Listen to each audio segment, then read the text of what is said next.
நம்ம சுதந்திர தினம் அப்படின்னு கொண்டாடுற இந்த நாள்ல நம்ம நாட்டுல ஏற்பட்ட மிகப்பெரிய மாற்றத்தை நினைவு கூர்றோம். நம்ம நாட்டோட எதிர்காலத்தை நாமே தீர்மானிக்க நாம உரிமை பெற்ற நாள். ஆனா உண்மையான சுதந்திரம் அப்படிங்கிறது ஒவ்வொருத்தரோட வாழ்க்கைக்குள்ளேயும் தேவை. நம்மளை நாமளே மதிப்பது, நம்மளோட மதிப்பை உணர்ந்து தேவையான இடத்துல எல்லைகளை பவுண்டரிஸ் அமைக்கிறது, மத்தவங்க எதிர்பார்ப்புக்காக இல்ல, நமக்கான சரியான பாதையை தைரியமா தேர்ந்தெடுக்கிறது. இதுதானே உண்மையான சுதந்திரத்தின் அடையாளங்கள்.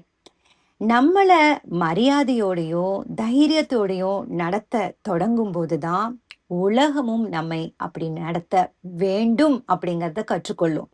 இந்த சுதந்திர தினத்துல நாட்டோட சுதந்திரத்தை மட்டும் கொண்டாடாம நமக்குள்ள இருக்கிற சுதந்திரத்தையும் கொண்டாடுவோம். சுதந்திரம் நாட்டில் மலர்ந்தது, அது நமக்குள்ளும் மலரட்டும். Happy independence day.